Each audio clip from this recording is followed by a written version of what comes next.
Bismillahirrahmanirrahim. Assalamualaikum warahmatullahi wabarakatuh. Cerita motivasi pada saat ini saya akan bercerita tentang seorang yang namanya Syekh Ammar Bugis.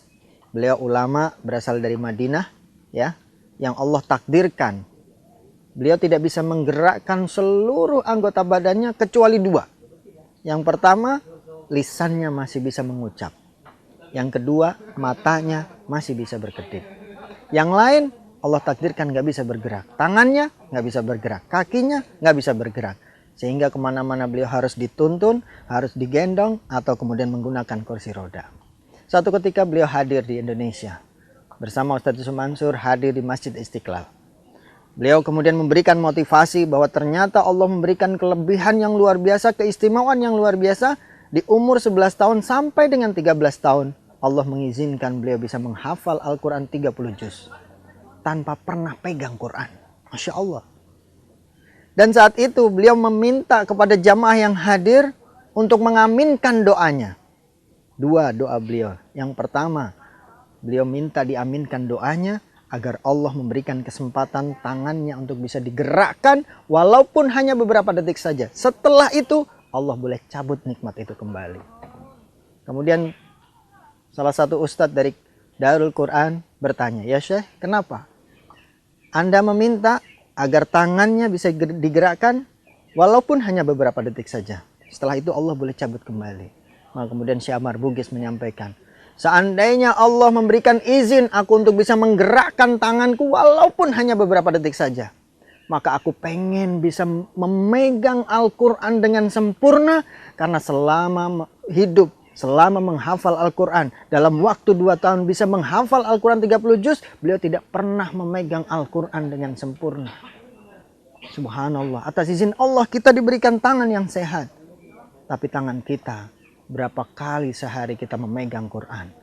Berapa lama kita kemudian meninggalkan Quran? Padahal kita bisa memegang Al-Quran, kita bisa membaca Al-Quran dengan sempurna setiap saat, setiap waktu. Subhanallah. Maka saat itu jamaah yang hadir pengen meneteskan air mata. Termasuk saya yang hadir saat itu. Pengen juga saya menangis, subhanallah. Beliau ditakdirkan oleh Allah tidak bisa menggerakkan tangannya. Tapi beliau bisa menghafal Al-Quran. Saya malu, kita semua malu. Kita diberikan kesempurnaan tangan kita untuk bisa memegang dan bisa membaca Al-Quran kapanpun. Kemudian doa yang kedua, minta diaminkan oleh jamaah yang hadir saat itu. Beliau pengen kakinya bisa digerakkan walaupun hanya beberapa detik saja. Setelah itu Allah boleh cabut kembali nikmat itu.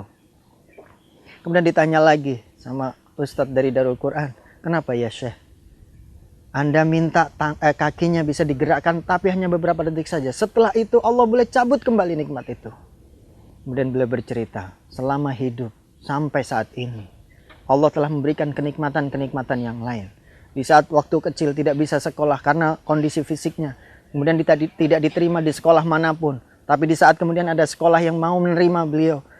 Ternyata Allah memberikan kemampuan. Beliau bisa mengerjakan soal-soal. Beliau bisa belajar dengan baik dan mendapatkan nilai terbaik setiap kenaikan kelas.